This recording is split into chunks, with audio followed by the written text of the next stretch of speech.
Write down the IUPAC name of the compounds.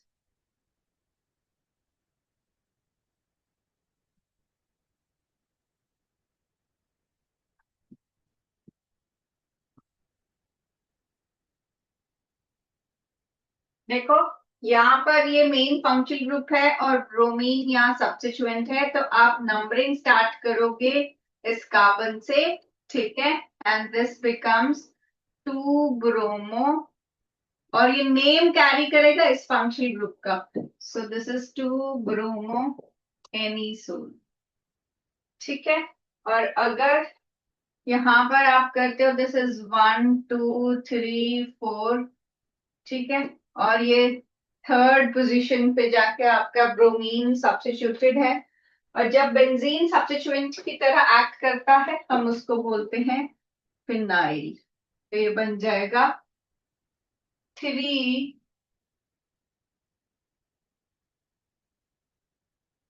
ब्रोमोफिनाइल। यहाँ पर complex substituent हो गया।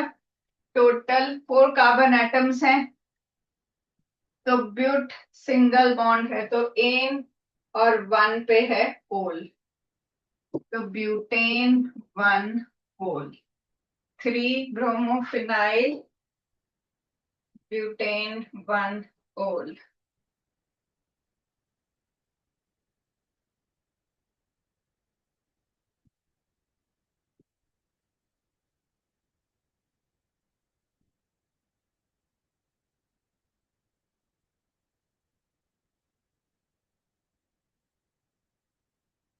नेक्स्ट क्वेश्चन है, why is chloroacetic acid why is chloroacetic acid stronger acid than acetic acid? Stronger acid than acetic acid.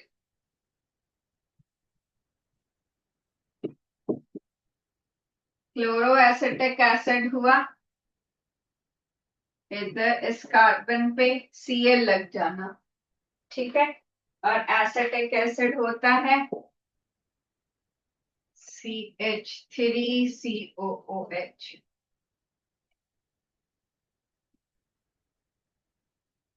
तो chloroacetic acid में chlorine जो है electron withdraw कर रहा है, और इस पे नेगेटिव चार्ज स्टेबलाइज हो रहा है। जैसे कल मैंने आपको क्वेश्चन करवाए थे कि जितना ज्यादा ये स्टेबल होगा उतना ज्यादा एसिडिक होगा, तो ये विड्रॉइंग ग्रुप इसको स्टेबलाइज करता है and this makes it more acidic, ठीक है।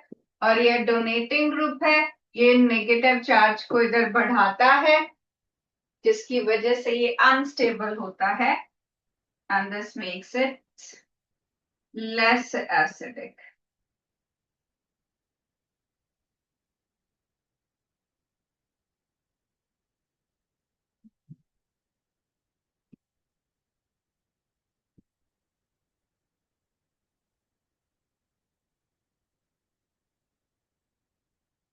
Next question,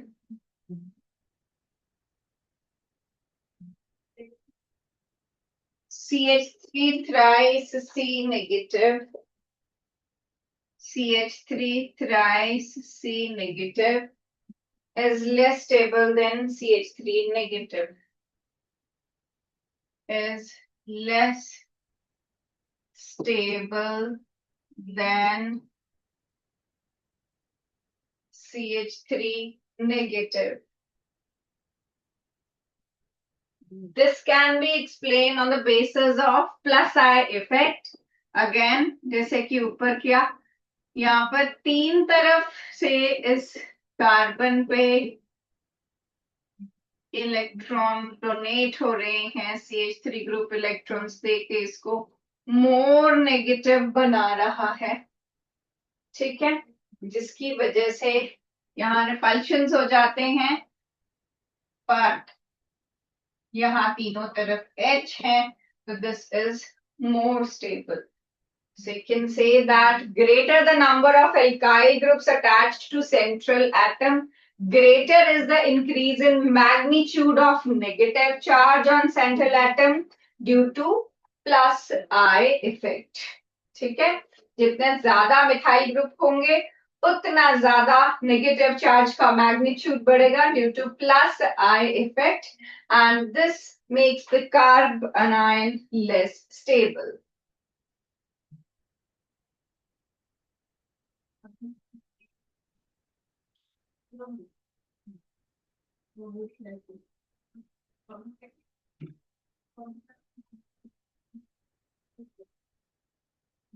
Next question based on isomerism. It says, find the type of isomerism present in butane 1-ol and butane 2-ol.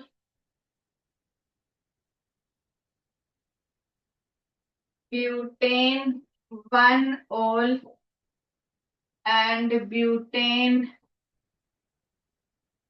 2-ol. But1-ine and buta-1,3-diene. But1-ine and buta-1,3-diene. 1-aminobutane. 1-aminobutane and 1-amino-2-methylpropane. 1-amino-2-methylpropane. Structure बना के देखो कौन सी isomerism ये show कर रहा है.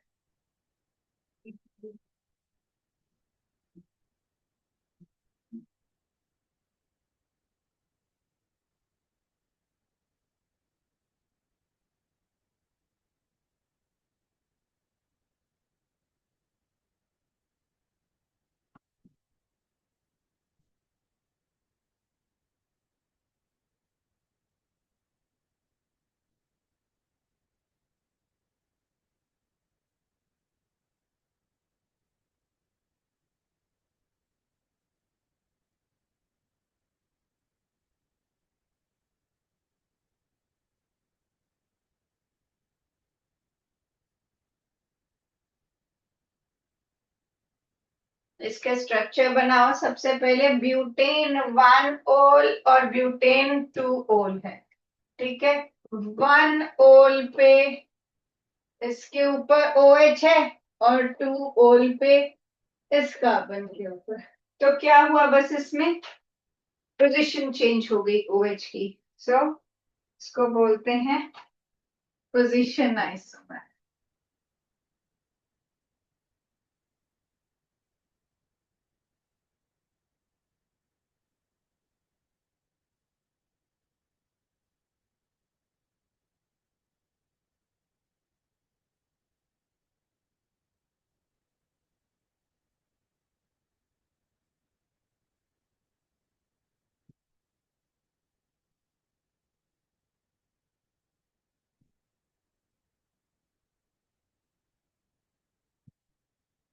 Next आपके पास but1-ine and buta-1,3-diene. Name में भी देखो आपको इसमें यहाँ पर ये ए इसीलिए सर्वाइव करता है क्योंकि डाई का डी उसको कटने नहीं देता, अदरवाइज दो साउंड्स कभी इकट्ठे नहीं आते. ठीक है, तो ये आ गया but1-ine और buta-1,3-diene. तो ये एक फंक्शनल आइसोमेरिज्म है कि ट्रिपल बॉन्ड और दो डबल बॉन्ड आपस में फंक्शनल आइसोमेरिज्म शो करते हैं. Functional isomerism. ठीक है, फिर है 1 amino butane and 1 amino 2 methyl propane. 1 2 3 4, ये 1 पे NH2 ग्रुप, 1 अमीनो ब्यूटेन और 1 पे NH2 ग्रुप और 2 पे मिथाइल ग्रुप। तो इसमें क्या है, आपके पास एक ये जो चेन का कार्बन है ये ब्रांच में आ गया है, इसीलिए this is a type of chain isomerism. क्योंकि फंक्शनल ग्रुप सेम ही रहा है, बस जो चेन से एक कार्बन है वो ब्रांच में चला गया है।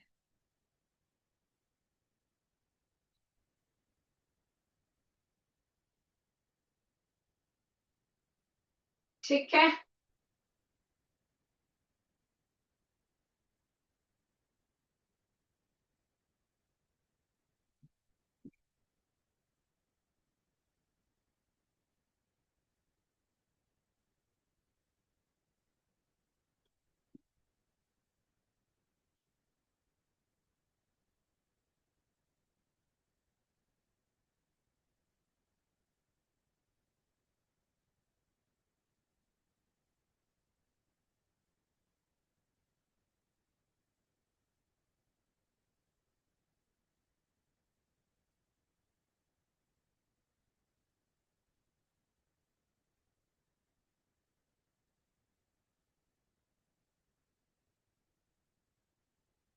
नेक्स्ट क्वेश्चन करते हैं।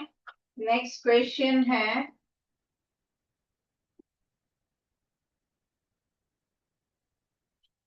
arrange the following in order mentioned.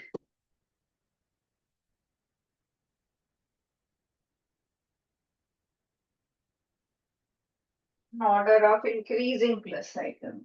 In order of increasing plus I effect. तो इसमें क्या ग्रुप्स हैं? CH3 thrice C, tertiary butyl group बोलते हैं इसको।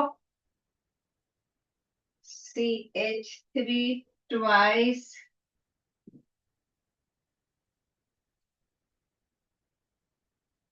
CH and CH3 CH2 CH3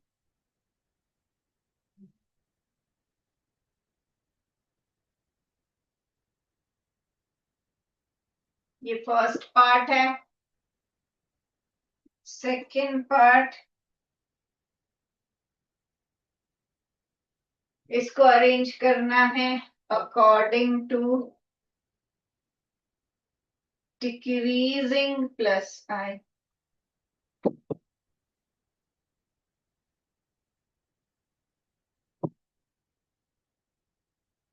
इसमें है CN Cl OH NO2।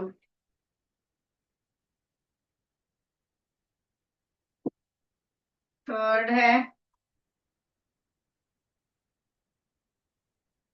According to increasing reactivity.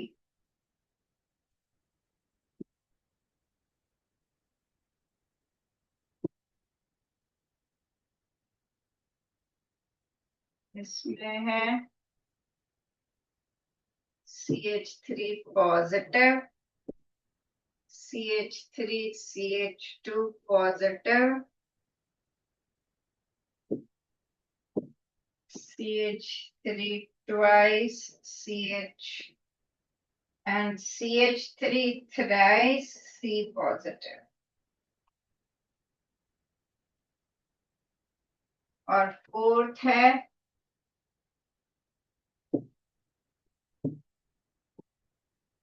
1 degree 2 degree 3 degree free radicals in order of decreasing stability। In order of decreasing stability.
देखो बेटा, पहला है increasing plus I effect. Plus I effect मतलब electron donating effect. तो यहाँ पर जो first वाला कंपाउंड है उसके 3 साइड्स CH3 ग्रुप अटैच्ड है, तो ये तीनों तरफ से प्लस आई इफेक्ट शो करेगा। ठीक है, और सेकेंड वाले में जरूरी नहीं कार्बोकेटाइन का, वो तो मैंने ऐसे लगाया। अदरवाइज अगर नहीं भी है कार्बोकेटाइन तब भी वो CH3 ग्रुप तो अपना प्लस आई इफेक्ट शो करेगा इस कार्बन पे। ठीक है, जिससे भी ये अटैच्ड है उस पे। दूसरे कार्बन में यहाँ दो तरफ CH3 ग्रुप है, एक तरफ हाइड्रोजन है। तीसरे वाले में यहाँ सिर्फ एक ही तरफ CH3 ग्रुप है और दो साइड्स हाइड्रोजन है। और फोर्थ केस में बस हाइड्रोजन ग्रुप ही अटैच्ड है। तो सबसे ज्यादा जो प्लस आई शो कर रहा है वो है 3 degree. This is carbon on 3 sides. This is 2 degree carbon on 2 sides. This is 1 degree carbon on 1 side and this is just the methyl group. तो ये प्लस आई इफेक्ट का ये order है, 3 degree, 2 degree, 1 degree and then methyl group. फिर decreasing plus I, decreasing plus I या कह लो increasing minus आई। ठीक है, ये सारे विड्रॉइंग ग्रुप्स हैं। तो इन सब में देखो स्पेशल क्या है, जैसे NO2 है, ये इलेक्ट्रॉन विड्रॉइंग इसीलिए होता है और बहुत स्ट्रॉन्ग इलेक्ट्रॉन विड्रॉइंग ग्रुप इसीलिए होता है क्योंकि यहाँ पर N के साथ डबल बॉन्ड O अटैच्ड है और डबल बॉन्ड में ये जो ऑक्सीजन है वो ज्यादा इलेक्ट्रोनेगेटिव है, तो वो इलेक्ट्रॉन्स को अपनी तरफ पुल करता है। और पाई बॉन्ड के इलेक्ट्रॉन्स जो है थोड़ा लूजली हेल्ड होते हैं, इसीलिए उनको इलेक्ट्रॉन्स को पुल करना इजी होता है। तो सबसे ज्यादा जो इलेक्ट्रॉन विड्रॉइंग इफेक्ट है इन सब ग्रुप्स में से वो है NO2 का। उसके बाद आता है साइनाइड, जिसमें C ट्रिपल बॉन्ड N है और नाइट्रोजन उनको अपनी तरफ पुल कर रहा है। उसके बाद आ रहा है आपके पास OH और फिर Cl। ठीक है, सॉरी से पहले Cl फिर OH। इलेक्ट्रोनेगेटिविटी में पहले क्लोरीन आता है, क्लोरीन ज्यादा इलेक्ट्रोनेगेटिव है, फिर OH। ठीक है, तो यहाँ पर यहाँ Cl and then OH। This is according to decreasing plus I या इंक्रीजिंग, ये इसका डिक्रीजिंग माइनस आई कर लो इसको, प्लस आई तो नहीं, माइनस आई सबसे ज्यादा इसका। तो अगर आप इसके अकॉर्डिंग करोगे प्लस आई, तो फिर ये आरोस में क्वेश्चन में देखो इसने डिक्रीजिंग बोला है, डिक्रीजिंग माइनस आई कर दो बेटा इसको, बिकॉज ये इलेक्ट्रॉन विड्रॉइंग है नेचर में, और सबसे ज्यादा इलेक्ट्रॉन विड्रॉइंग नाइट्रो ग्रुप होता है, फिर साइनाइड, फिर क्लोरीन और फिर OH। इलेक्ट्रोनेगेटिविटी पे बेस्ड है, लेकिन NO2 और साइनाइड में पाई बॉन्ड इन्वॉल्व है, जिसके इलेक्ट्रॉन्स को पुल करना इजी होता है। ठीक है, उसके बाद स्टेबिलिटी है कार्बोकेटाइन की, जो हमने काफी बार किया कि कार्बोकेटाइन का स्टेबिलिटी ऑर्डर होता है 3 डिग्री, 2 डिग्री, 1 डिग्री और फिर मिथाइल। ठीक है, क्योंकि जितना ज्यादा प्लस आई इफेक्ट होगा, जितने ज्यादा मिथाइल ग्रुप्स उसमें अटैच्ड होंगे, उतना ज्यादा स्टेबलाइज होगा ये पॉजिटिव चार्ज। ठीक है, उसके बाद है free radicals. Free radicals carbocation की तरह इलेक्ट्रॉन डेफिशिएंट होते हैं, तो फ्री रेडिकल्स का भी जो ऑर्डर है वो 3 डिग्री, 2 डिग्री, 1 डिग्री होता है। ठीक है, लिख लो इसको।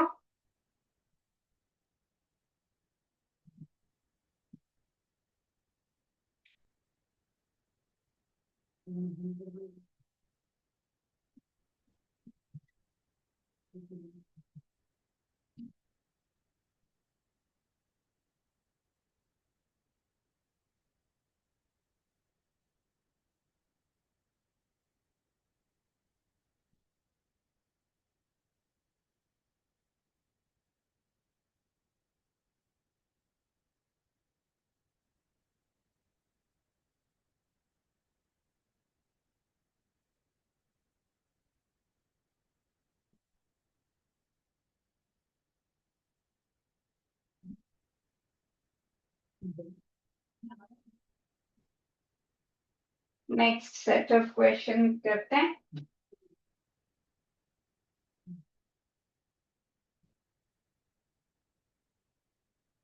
क्वेश्चन है explain the following.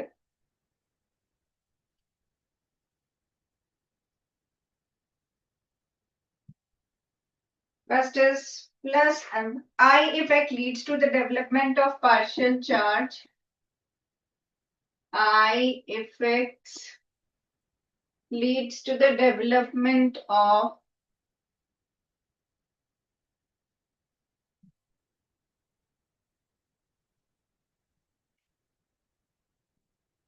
partial charges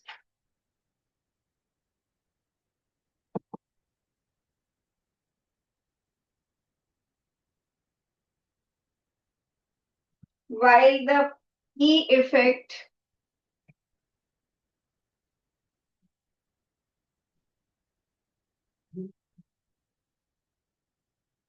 to full positive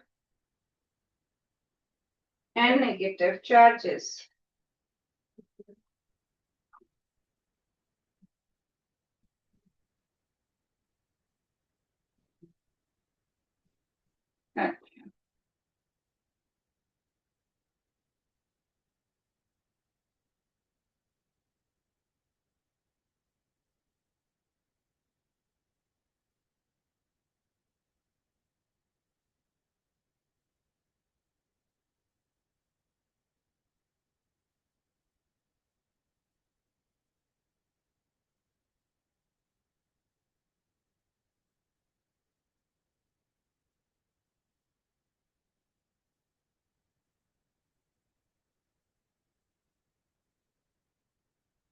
हाँ जी, क्या मतलब हुआ इसका कि जैसे आपने इंडक्टिव इफेक्ट पढ़ा, तो इंडक्टिव इफेक्ट में क्या होता है, जैसे कार्बन की चेन है, क्लोरीन है, ये इलेक्ट्रॉन्स अपनी तरफ सिग्मा इलेक्ट्रॉन्स को अपनी तरफ पुल करता है इंडक्टिव इफेक्ट में।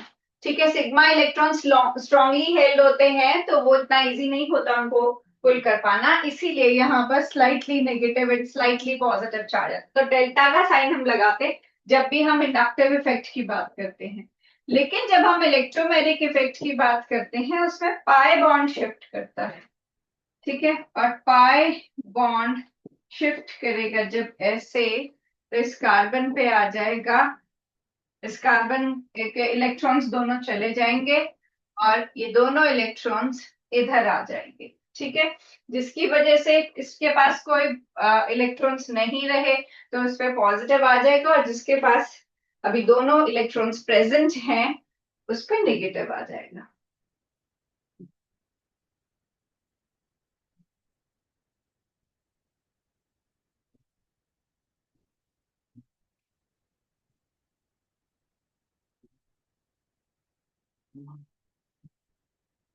डन। नेक्स्ट क्वेश्चन है आपका, hyper conjugation, hyper conjugation is termed as no bond resonance, no bond resonance, ठीक है, हाइपर कॉन्जुगेशन को हम नो बॉन्ड रेजोनेंस भी बोलते हैं। तो क्यों बोलते हैं? तो ये कहता है हाइपर कॉन्जुगेशन में क्या होता है, जैसे यहाँ पर CH3 है, यहां मान लो आपके पास एक एल्कीन ग्रुप है, ठीक है, ध्यान से सुनो, बहुत बच्चों को हाइपर कॉन्जुगेशन नहीं आता होता है। तो ये जो पाई बॉन्ड है ये 2 इलेक्ट्रॉन से बना है, पाई बॉन्ड को हम शिफ्ट करवा देते हैं, ये इलेक्ट्रॉन्स इधर शिफ्ट हो जाएंगे, और पाई बॉन्ड आपको पता है पाई बॉन्ड बनता है साइडवेज ओवरलैपिंग से, तो अगर इसके इलेक्ट्रॉन्स इधर शिफ्ट कर जाएंगे तो ये वाला जो ऑर्बिटल है वो खाली रह जाएगा। तो ये जो हमारा कंपाउंड है ये कैसा दिखेगा, this will look like this,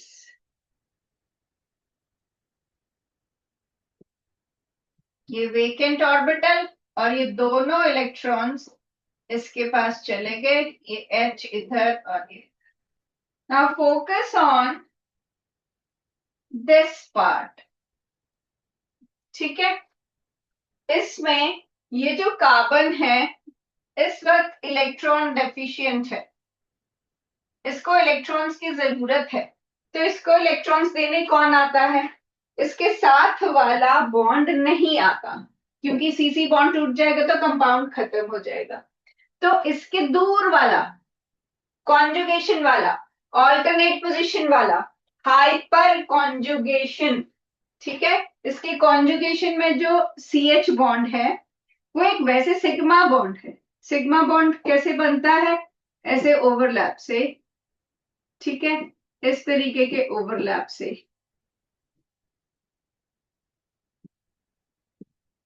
carbon का एक ऑर्बिटल और हाइड्रोजन का s ऑर्बिटल आपस में ऐसे ओवरलैप किया हुआ है और उसने बॉन्ड बनाया है, लेकिन ये कार्बन बोलता है हाइड्रोजन को कि तुम तो छोटे से ही हो, तो तुम यहाँ बिना इलेक्ट्रॉन्स के थोड़ा सा रहो, मैं सॉरी दोनों, तुम बिना इलेक्ट्रॉन्स के यहाँ पर रहो, मैं इन इलेक्ट्रॉन्स को जरा इसकी हेल्प करके आता हूं इनसे, ठीक है, यहाँ ये हाइड्रोजन बिना बॉन्ड के टिका रहता है क्योंकि ये छोटा सा एटम है, तो ये इतनी इन्फ्लुएंस इन इलेक्ट्रॉन्स की होती है कि जब डीलोकलाइजेशन हो रही हो तो हाइड्रोजन टिक सकता है, ठीक है, तो ये हाइड्रोजन इसको हेल्प करता है अपने इलेक्ट्रॉन्स देके और बिना बॉन्ड के यहाँ पर रह के, इसीलिए इसको बोलते हैं no bond resonance.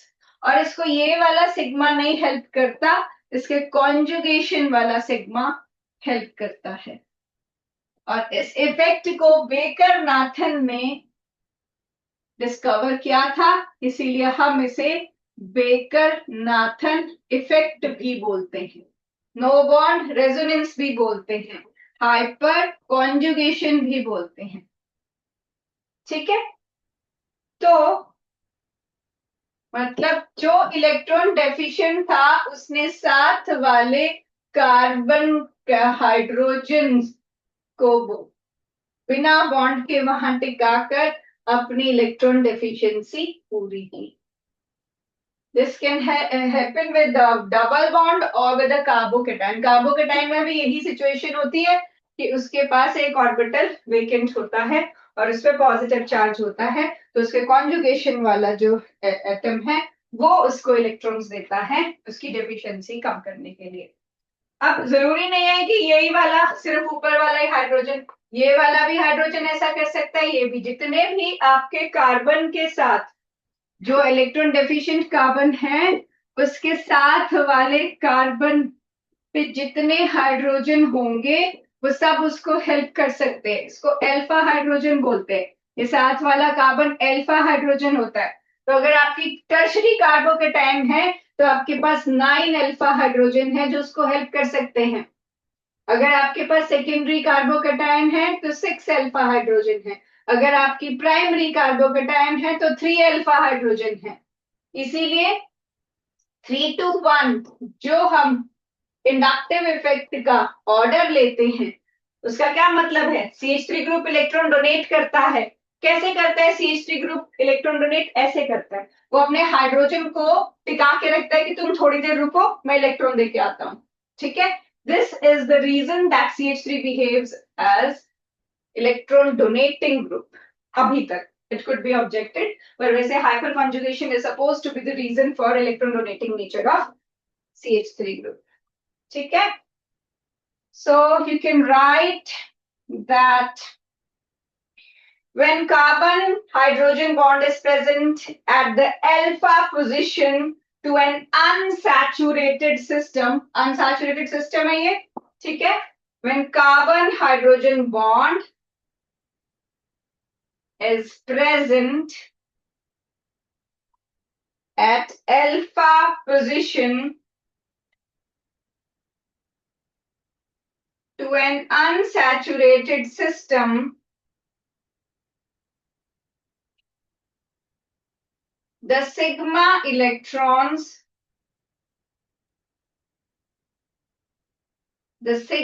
electrons of carbon hydrogen bond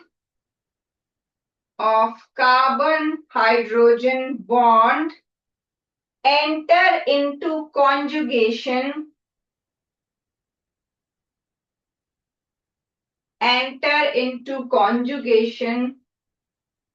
with the unsaturated carbon.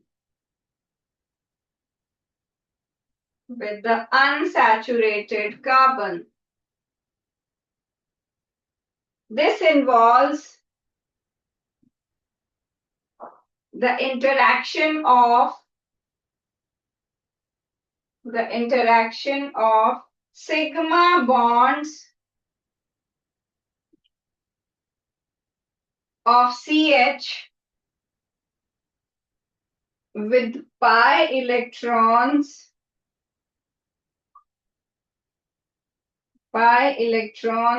of the doubly bonded carbon. ठीक है, सो आज यहाँ तक करते हैं। कोई डाउट्स अभी तक इस टॉपिक से रिलेटेड? Any doubts? नो? चलो फिर कल कंटिन्यू करते हैं फाइनल सेट ऑफ क्वेश्चंस के साथ। Thank you.